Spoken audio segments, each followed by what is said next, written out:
It has been a hot second since I posted a video, but life gets busy. Halloween was so much fun this year, with it being my first time being part of a big group costume. And I have a feeling those costumes will come around again. Quick thank you to everyone who commented on my post revealing our outfits. You guys are awesome. Now, on to the video.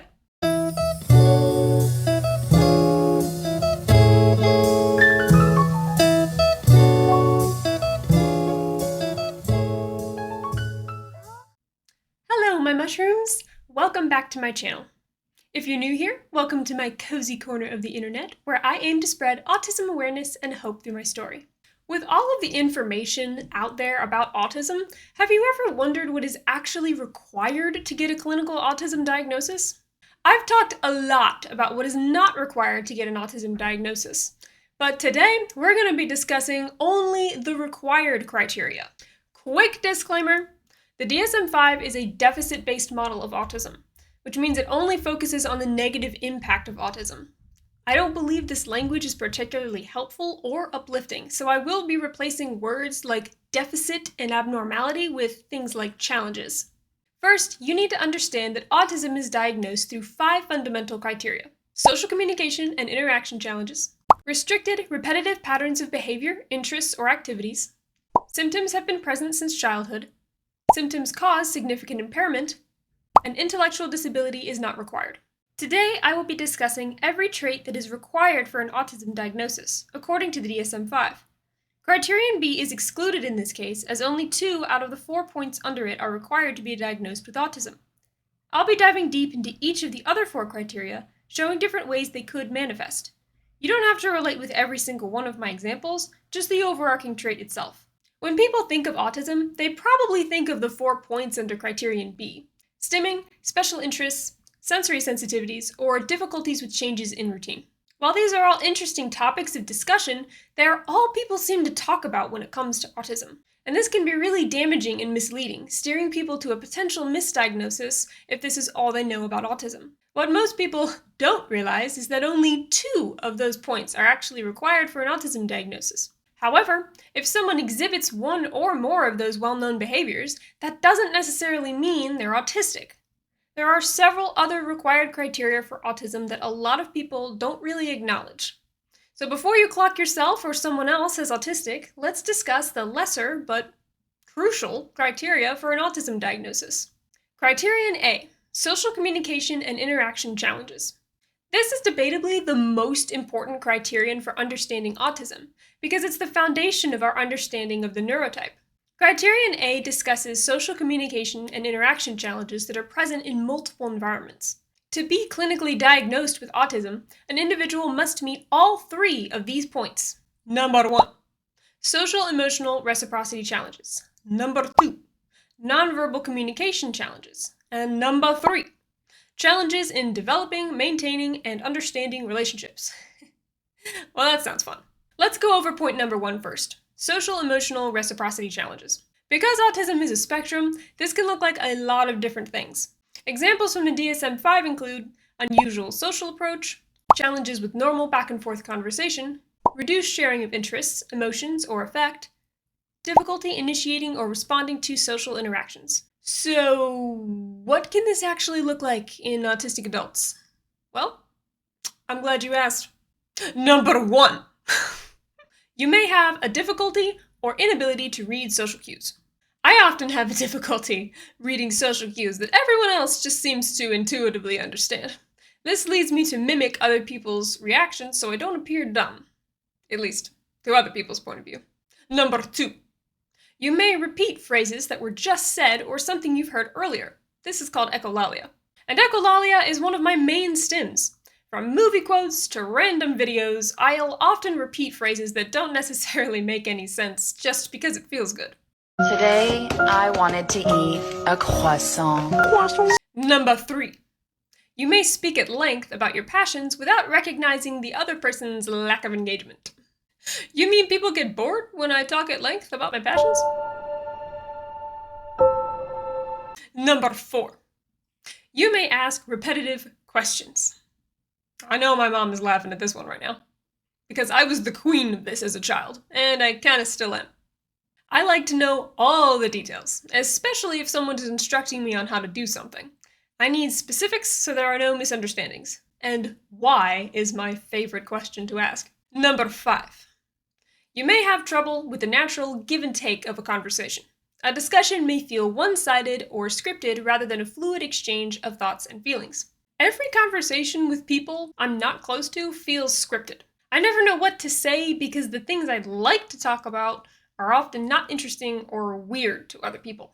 Sounds like a them problem, honestly. I'm fascinating. At least I think. Number 6. You may struggle to express your feelings or share your enjoyment of objects or activities with others. I have no problem expressing my emotions. I just can't always turn my thoughts into words. They often feel jumbled in my head, and when I pause to gather them, the conversation has already moved on. So, moving on. Number 7.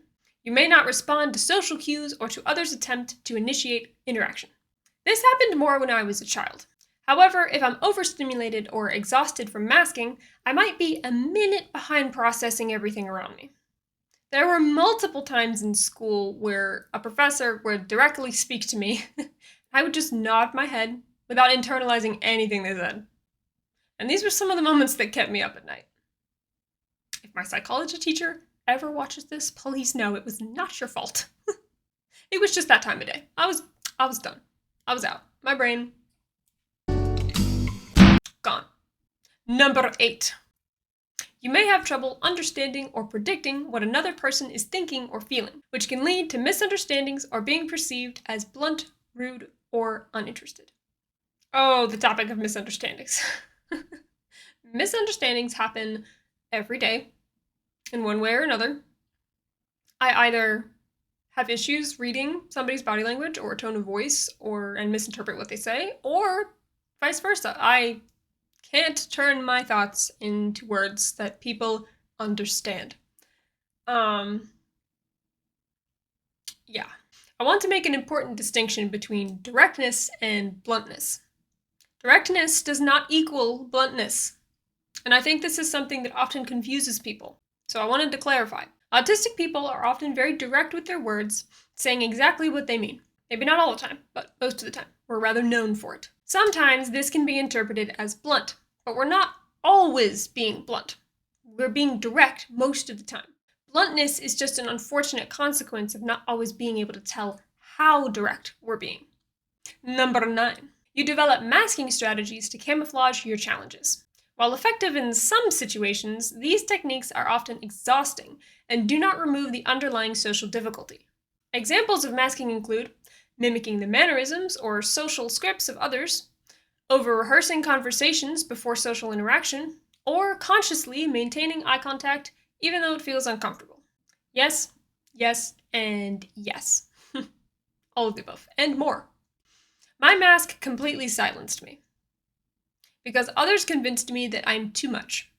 Around peers, I struggle to share anything about myself because I'm so used to being rejected, or seen as weird, or childish, whatever label they wanted to put on me.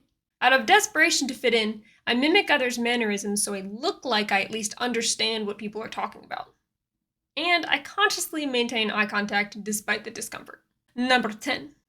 You may struggle to feign interest in topics that you do not find engaging. Yes, all the time. And the reason for this is because I'm pretty much always thinking about my fixations. They're always just buzzing in the back of my brain. And it can be really hard to put them aside to listen to or learn something that bores me. Especially learn something that bores me. So school was fun. Hence reading comprehension issues. Honestly, I feel like that's where my reading comprehension issues came from the most. Less of not being able to actually understand what I was reading, and more of the fact that I was just so bored. And I don't do well when I'm bored. Number 11. You may miss subtle social hints or not recognize sarcasm. All the time. Enough said. Number 12. You may want to initiate a conversation with others, but may be unsure of how to do so, causing you to give up and seem disinterested. Absolutely. Starting and ending conversations is really hard, especially for autistic people. I like talking to people once I'm actually talking to them, but it's really hard to actually just start that spark of conversation. And I don't know how people just magically do it. I've tried so many times. Number 13. You may talk about factual topics, but not spontaneously share personal experiences, which can make it hard for others to connect with you on a deeper level. As much as I love deep conversations, I struggle to share anything personal with others because I don't know when it's actually safe to do so. I used to share everything about myself with my friends before being bullied, abandoned, and backstabbed by them. Gauging when someone is actually trustworthy is really difficult for me. So, avoiding sharing most personal details, or all of them, is the only way I know how to be safe. Number 14. You may have difficulty understanding and responding to the emotions of others, which can lead to inappropriate social responses. This does not stem from a lack of compassion, but rather from a difficulty identifying and interpreting others' emotions. The more comfortable with someone I am, the easier it is to automatically respond to their strong emotions. With others, though, I feel completely frozen. I don't know whether they need a hug, or whether I should say something, let alone what to say, or if I should just leave them alone. I don't know. It's very hard to figure out what they want, or need, or what is acceptable in every given scenario. Yeah, it's complicated. And that wraps it up for point number 1 of Criteria A. Let's continue to point number 2, nonverbal communication challenges. Examples from the DSM-5 include, but are not limited to, poorly integrated verbal and nonverbal communication, abnormalities in eye contact and body language, challenges in understanding and using gestures, to a total lack of facial expressions and nonverbal communication. So, what can this look like in autistic adults? Number 1, you may avoid eye contact, find it uncomfortable or distracting, or use eye contact in an unusual or overly intense way. Eye contact is something I have to consciously think about.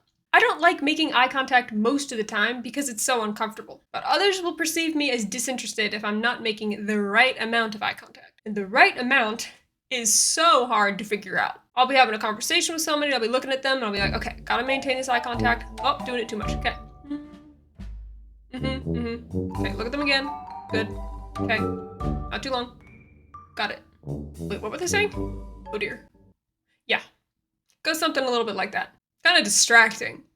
Instead, it would be great if people could just let me look off over here while they're talking to me, and I'll just be like, yeah, no, that's a good point. I mean, honestly, this, and this, I would be able to just think so much better if I didn't have to consciously be like, don't want to appear too weird, but also disinterested.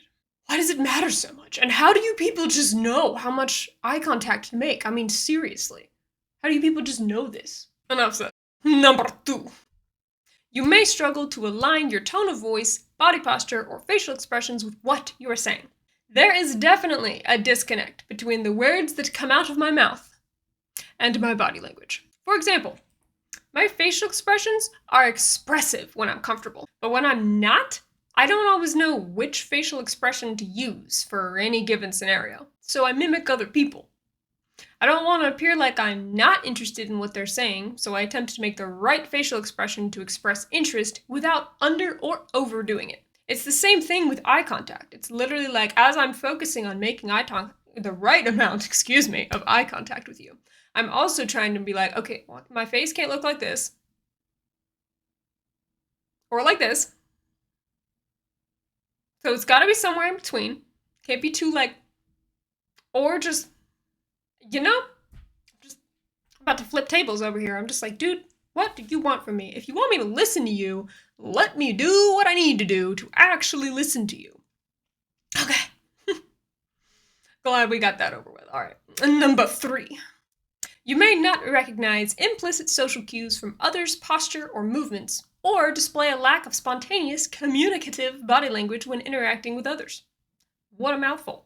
In most social contexts, my nonverbal responses are often lagging behind others because I'm watching their reactions to what is being said.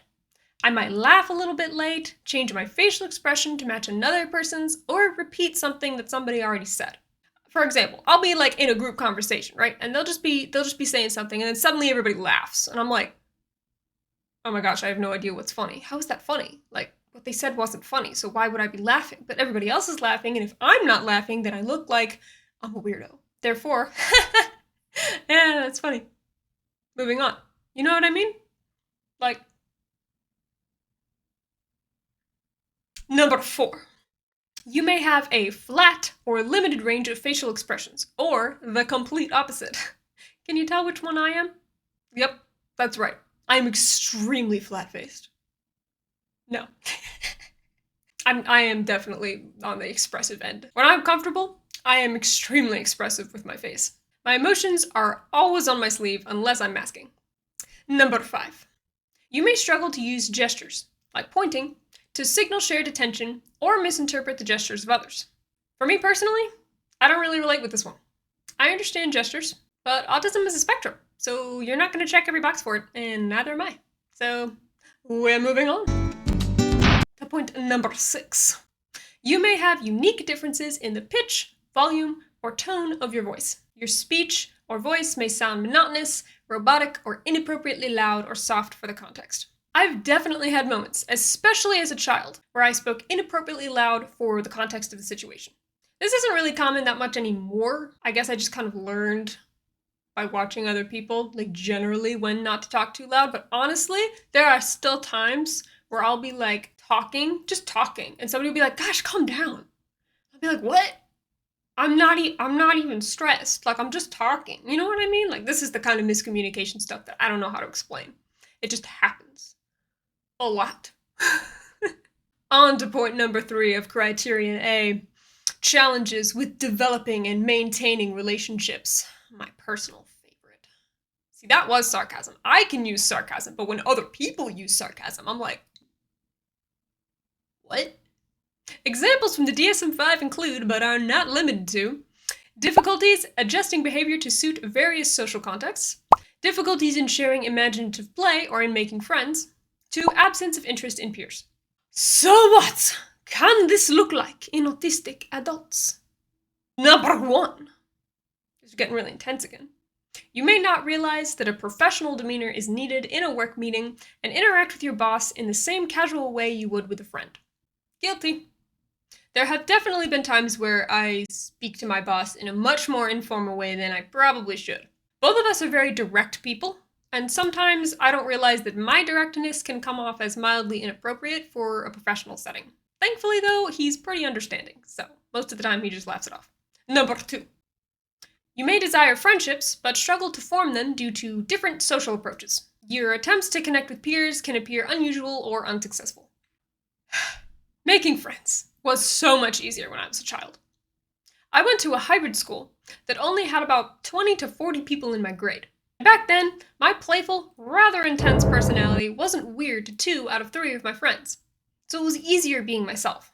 However, after one of them started bullying me out of the blue, I got my first taste for how complicated female friendships can be. After moving to a different state and starting fresh, making real friendships with women only became harder. I wouldn't exactly be able to tell you why, just that everyone seemed to label me as weird as soon as I gave them a peek of the real me. Relatable to anybody else? I sympathize with you. Moving on. This is depressing. Number 3. You may prefer spending time alone over social activities. This can partly be due to the draining effort of navigating social rules and expectations.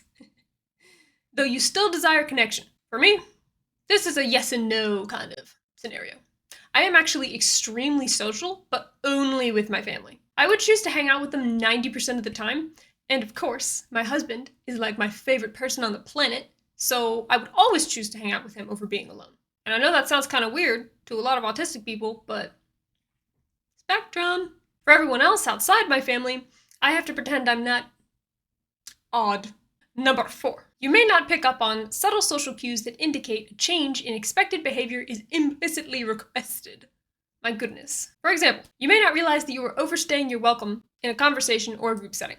This kind of failure to pick up on these subtle cues happened to me a lot as a child. And sometimes it's still hard to pick up on subtle changes like that. However, my studies on body language and nonverbal communication aided my understanding in implicit social cues. And that wraps it up for Criterion A. Let's not forget Criterion C through E, which are also required for an autism diagnosis. I've already thoroughly explained these 3 criteria in another video, so I'll keep this section brief. If you do want to watch that video, I'll link it above right here. Criterion C. Symptoms have been present since childhood. The symptoms of autism we've already discussed must be present from childhood. The traits may appear to ebb and flow as the child learns to mask or experiences autistic burnout, but they are definitely still there, and they have been all along. What can this look like in autistic adults?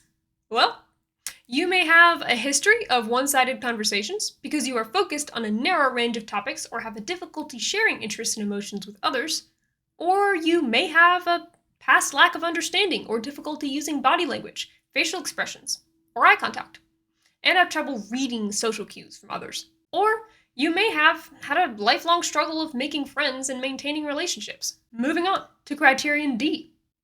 To be diagnosed with ASD, symptoms must cause significant impairment in multiple or all areas of your life. And in my opinion, Criterion D is problematic because it doesn't actually acknowledge high maskers or account for the fact that being autistic isn't a death sentence. It's not, okay? You're still cool. And that's the problem, I think, that Criterion D has, is that who decides what significant impairment actually means for every single person? Because what significantly impairs one person may not significantly impair another, and also, like, how do you even compare and contrast that? Because it's going to look different for different people on the spectrum.